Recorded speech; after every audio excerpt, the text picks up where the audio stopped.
யாத்திராகமம் அதிகாரம் 20. தேவன் பேசிச் சொல்லிய சகல வார்த்தைகளுமாவன.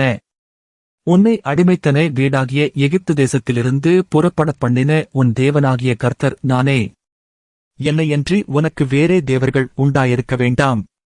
மேலே வானத்திலும் கீழே பூமியிலும் பூமியின் கீழ் தண்ணீரிலும் உண்டாயிருக்கிறவைகளுக்கு ஒப்பான ஒரு சொரூபத்தையாகிலும் யாதொரு விக்கிரகத்தையாகிலும் நீ உனக்கு உண்டாக்க வேண்டாம். நீ அவைகளை நமஸ்கரிக்கவும் சேவிக்கவும் வேண்டாம்.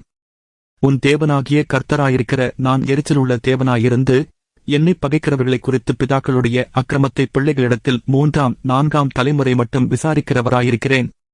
என்னிடத்தில் அன்பு கூர்ந்து என் கற்பனைகளை கைக்கொள்ளுகிறவர்களுக்கோ 1000 தலைமுறை மட்டும் இரக்கஞ்செய்கிறவராயிருக்கிறேன். உன் தேவனாகிய கர்த்தருடைய நாமத்தை வீணிலே வழங்காதிருப்பாயாக. கர்த்தர் தம்முடைய நாமத்தை வீணிலே வழங்குகிறவனை தண்டியாமல் விடார். ஓய்வு நாளை பரிசுத்தமாய் ஆசரிக்க நினைப்பாயாக. 6 நாளும் நீ வேலை செய்து உன் கிரியைகளை எல்லாம் நடப்பிப்பாயாக. 7ஆம் நாளோ உன் தேவனாகிய கர்த்தருடைய ஓய்வு நாள். அதிலே நீயானாலும் உன் குமாரனானாலும் உன் குமாரத்தியானாலும் உன் வேலைக்காரனானாலும் உன் வேலைக்காரியானாலும் உன் மிருகஜீவனானாலும் உன் வாசல்களில் இருக்கிற அந்நியனானாலும் யாதொரு வேலையும் செய்ய வேண்டாம். கர்த்தர் 6 நாளைக்குள்ளே வானத்தையும் பூமியையும் சமுத்திரத்தையும் அவைகளிலுள்ள எல்லாவற்றையும் உண்டாக்கி 7ஆம் நாளிலே ஓய்ந்திருந்தார். ஆகையால் கர்த்தர் ஓய்வு நாளை ஆசீர்வதித்து அதை பரிசுத்தமாக்கினார். உன் தேவனாகிய கர்த்தர் உனக்கு கொடுக்கிற தேசத்திலே உன் நாட்கள் நீடித்திருப்பதற்கு உன் தகப்பனையும் உன் தாயையும் கனம் பண்ணுவாயாக. கொலை செய்யாதிருப்பாயாக. விபசாரம் செய்யாதிருப்பாயாக. களவு செய்யாதிருப்பாயாக. பிறனுக்கு விரோதமாக பொய்ச்சாட்சி சொல்லாதிருப்பாயாக. பிறனுடைய வீட்டை இச்சையாதிருப்பாயாக.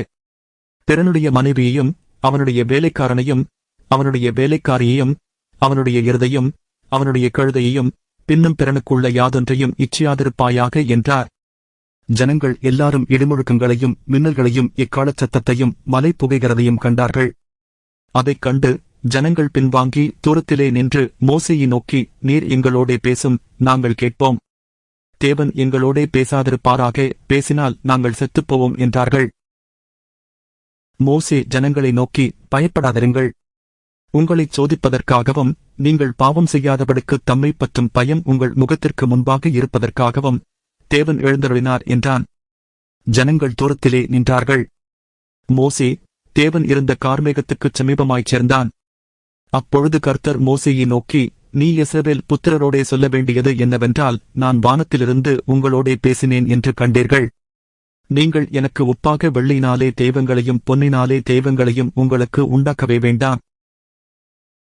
மண்ணினாலே பலிபீடத்தை எனக்கு உண்டாக்கி அதன்மேல் உன் ஆடுகளையும் உன் மாடுகளையும் சர்வாங்க தனபலியாகவும் சமாதான பலியாகவும் செலுத்துவாயாக. நான் என் நாமத்தை பிரஸ்தாபப்படுத்தும் எந்த ஸ்தானத்திலும் உன்னிடத்தில் வந்து உன்னை ஆசீர்வதிப்பேன். எனக்கு கல்லினால் பலிபீடத்தை உண்டாக்க வேண்டுமாகில் அதை வெட்டின கல்லுகளால் கட்ட வேண்டாம். அதன்மேல் ஒளியிட்டவுடனே அதை அசசிப்படுத்துவாய். என் பலிபீடத்தின் மேல் உன் நிர்வாணம் காணப்படாதபடிக்கு படிகளால் அதன்மேல் ஏறவும் வேண்டாம்.